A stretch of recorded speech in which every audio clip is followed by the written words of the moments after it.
साहिबंदी। नाम अमल माता रहे,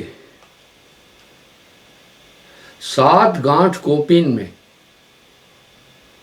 मन नहीं आने शंख। नाम अमल माता रहे, गिने इंद्र को रंक। हम अमल को समझते हैं। दुनिया में अमल, सभी जीवों को अमल है, लत है, लेकिन कह रहे हैं नाम का नशा वो सबसे टॉप है। सात गांठ कोपीन में, मन नहीं आने शंक। नाम अमल माता रहे, गिने इंद्र को रंक। उसके लिए इंद्र भी रंग के समान होता है। अब ये नशा कैसा? दुनिया के अंदर नशे हैं, वो एक गीत भी है। किसी को नशा है जहां में खुशी का, किसी को नशा है गमे जिंदगी का। ये कैसा नशा है? नानक देव जी कह रहे हैं, नाम कुमारी नान का, चढ़ी रहे दिन रात। ये कैसी खुमारी है? इस खुमारी को अंग्रेजी में कहते हैं हैंगओवर। शराब पीने वाला जब शराब पीता है, सुबह हम सोचते हैं नशा उतर गया। नशा तो उतर गया है, लेकिन हैंगओवर है। मैंने एक वृतांत पहले बताया था। कुछ समय पहले समुद्र में एक अमेरिका का जहाज गिरा था। उसमें 208 लोगों की जान चली गई थी। वजह बड़ी साफ थी। कॉकपिट से पूरा खबर मिल जाती है, एक्सीडेंट क्यों हुआ, उसमें सब चीज रिकॉर्ड होती है। वो पायलट नशा करता था, उसने रात में नशा किया था। तो सुबह वो सोचा सुबह नशा उतर जाएगा। आजकल नशा तो बहुत कॉमन चीज हो गई है। आप कौन सा नशा करें? साहब बोले नशा कॉमन हो गया। खुमारी, उसको क्या था? जैसे आप को जब नींद आने वाली होती है तो नींद की खुमारी आती है, और जब सुबह आप उठते हैं, आप तो जाग गए, लेकिन आपका पूरा शरीर समग्र स्पंदन में नहीं होता है। कुछ लोग तो बैठकर 10 मिनट तक नींद के हैंगओवर में होते हैं, गुमसुम होते हैं। ये हैंगओवर, खुमारी, इस तरह नशा करने वाला आदमी शराब पिया, आप सोचते हैं सुबह नशा उतर गया, नहीं, उसको हैंगओवर रहता है। उस पायलट को उस नशे का हैंगओवर था। इस कारण फुर्ती से कार्य नहीं कर पाया। जब इंसान नशा करता है, सब नशे का सबसे बड़ा प्रभाव मस्तिष्क पर पड़ता है। मस्तिष्क तृप्त हो जाता है, सुस्त हो जाता है, आदेश देने में गड़बड़ करता है। इसलिए उस पायलट ने रात में कोकीन या कोई और ड्रग्स ली थी। सुबह वो होश में था, लेकिन हैंगओवर था। इसी तरह हर इंसान को दुनिया में नशा है।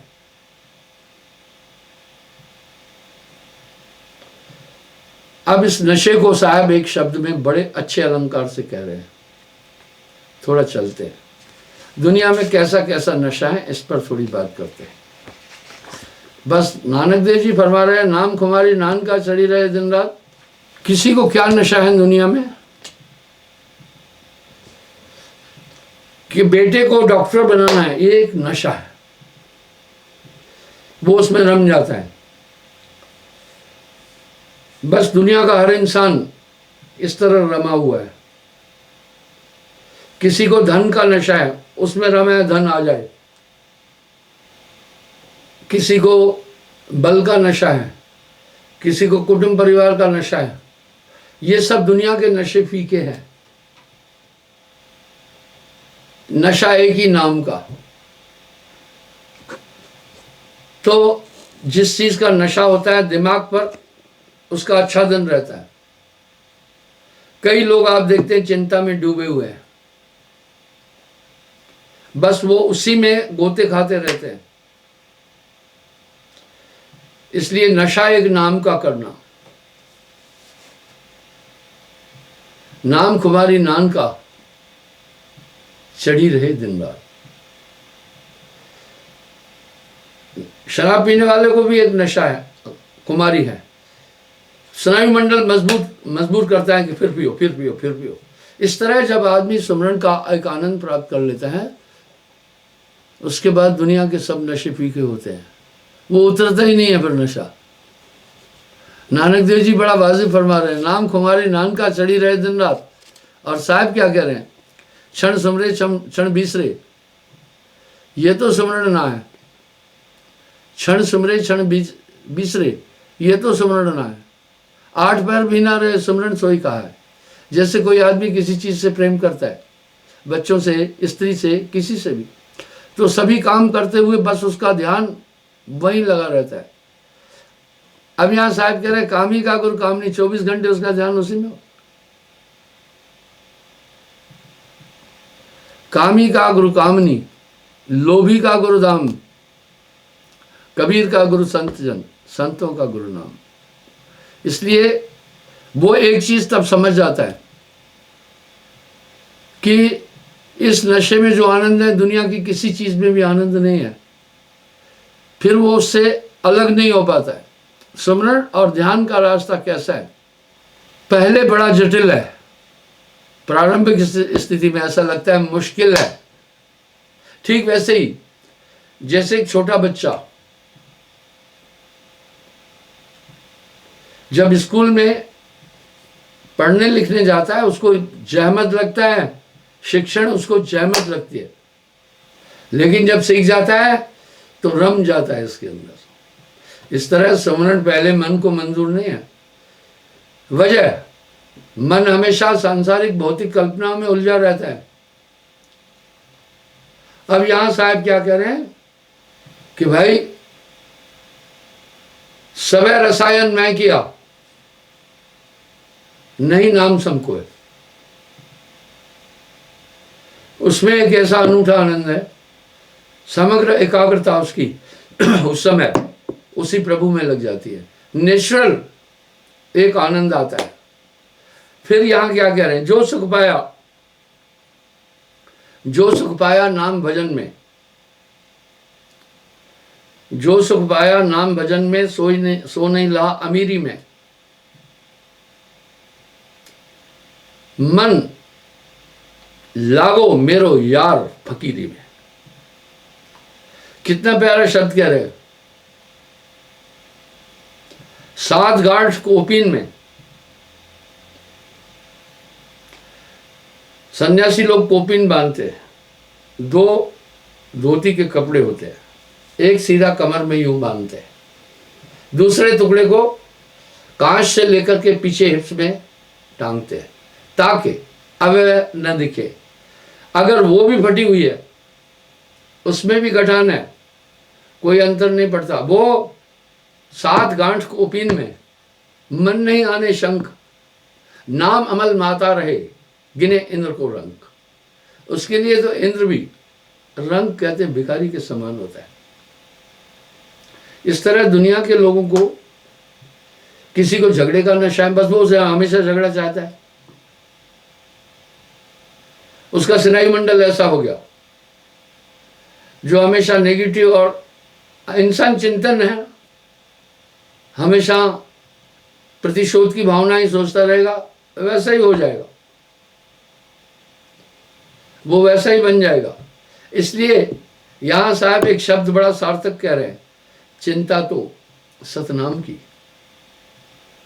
बस चिंता ये रखो कि नाम नहीं कर पा रहा हूं, नाम करना है, नाम करना है, नाम करना है। चिंता तो सतनाम की, और न चितवे दास, जो कुछ चितवे नाम बिन वही काल की फांस। साहब कह रहे अमर भय ते वंश, जो सुमरन करता है आप तरे और उनको तारे। आप देख रहे हैं जो महान विभूतियां हैं, आज भी इंसान उनको हमेशा आदर से याद करता है। जो भी क्रूर शासक हुए उनको इंसान बहुत नफरत से याद करता है। लेकिन अभी विश्व में एक ट्रेडिशन चल रही है, प्रसिद्धि चाहिए, सेलिब्रिटी चाहिए, चाहे गंदा काम करके चाहिए। तो लोग ये कहते हैं कि हमें दुनिया याद रखे, इस तरह याद रखना तो घृणा से याद रखना है ना, क्या फायदा है ऐसा याद रखने के लिए। लेकिन महापुरुषों को, सत्कर्म करने वालों को लोग हमेशा आदर से, इज्जत से याद रखते हैं। आज ये ट्रेडिशन कई देशों में भी चल रही है। एडवर्स पब्लिसिटी के लिए लोग ऐसा काम करते हैं, घृणित काम करते हैं। आपने देखा होगा, थोड़ा समय पहले की बात है, एक मलेशियन एयरक्राफ्ट हिंद महासागर में गिरा था। वो पायलट ने जानकर उस जहाज को डुबाया था। उस पायलट ने क्या कहा था, मैं ऐसा काम करके जाऊंगा कि पूरी दुनिया मुझे याद रखे। ये क्या बात थी? सैकड़ों लोगों की जान लेने के बाद दुनिया उसे घृणा और नफरत से ही तो याद रखेगी। आप देखिए कितने लोग व्यथित हुए। आप किसी को व्यथित करके, दुखी करके अगर ऐसी प्रसिद्धि चाहते हैं तो नालत है ऐसी प्रसिद्धि पर एक महापुरुष को इंसान जब याद रखता है तो नमन करता है और बड़ी इज्जत से याद करता है। लेकिन महापुरुष हमेशा, वृक्ष कभी ना फल बके, नदी न संचे नीर, परमारथ के करणे संतन धरा शरीर। उनको एक धुन होती है, पहले उनमें धुन होती है कि हम ईश्वर को प्राप्त करें, बस वो धुन लगी रहती है। जाकी सुरत लाग रह जयमा, कहे कबीर पहुंचाऊं तैमा। उसके बाद फिर उनमें क्या धुन लगती है? उनमें सम्यक दृष्टिकोण आ जाता है, विश्वव्यापी उनमें संकल्प आ जाता है। तब वो संपूर्ण विश्व को अपना ही रूप समझते हैं। तब वो फिर क्या सोचते हैं, हम कितने लोगों का भला कर सकते हैं। एक बार मेरा सेक्रेटरी मुझे एक बात बोला, अभी वो बेचारा शरीर छोड़ गया है, अच्छे थे, सज्जन थे, सत्यवान थे। मुझे कहा महाराज रात दिन दौड़ते रहते हो, भोजन का भी नहीं, कभी कभी आपकी हालत बहुत कमजोर रहती है। स्वाभाविक है, अगर आप एक दो दिन भी ठीक से दिनचर्या का पालन नहीं करें तो आपके शरीर पर असर पड़ता है। ऐसा मेरे साथ कई बार हो जाता।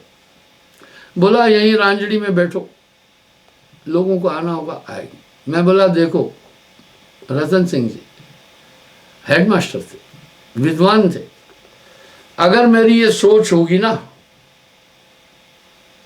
तो फिर मैं यहीं बैठा रहूंगा नहीं। अब मैं पूरे विश्व में फैला, संसार के कई देशों में, पूरे भारत के अंदर हर राजधानी में आश्रम बनाया। एक धुन थी मेरी, धुन है मेरी और धुन रहेगी मेरी।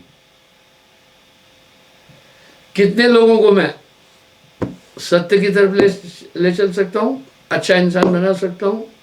हर कलाकार जिसमें कला है अपनी कला का प्रदर्शन करता है, लेकिन एक महापुरुष ऐसा प्रदर्शन नहीं करता है। बस उसमें एक धुन होती है कि मैं कितने लोगों को सत्य भक्ति की तरफ ले चल सकता हूं। बेंगलोर में मैं सत्संग कर रहा था, कुछ दिन पहले मैंने ये वृतांत बताया था। एक मारवाड़ी महाजन थे, उनका बेटा मुझसे दीक्षा लिया था, उन्होंने खुद नहीं ली थी। बुजुर्ग थे लेकिन अच्छे थे, विचारक थे, करोड़पति आदमी थे। उन्होंने मुझे एक बात बोली, महाराज आपकी अध्यात्म आइडियोलॉजी तो मैं पूरा नहीं समझ सका हूं, क्षमा चाहता हूं। मेरा बेटा आपका अनुयायी है, पर मैं आपको कोटि कोटि प्रणाम करता हूं कि आपने लाख लोगों का मांस मदिरा त्याग करवाया। ये 3.25 इंच लंबी जीभ न जाने कितने मुर्गे गड़क जाती, कितने बकरे खा जाती, कितनी मछलियां खा जाती, कितने अंडे निगल जाती, और नशा छुड़ाया। इसके लिए महाराज आपको कोटि प्रणाम करता हूं। यहां साहब क्या बोलते हैं, एक जीव को भक्ति जड़ाए सो तो कोट गऊ फल पाए। अब बंटू साहब क्या बोल रहे हैं पता है, बड़ा अच्छा बोल रहे हैं। साहब की दरबार में करता केवल संत, करता केवल संत। वाह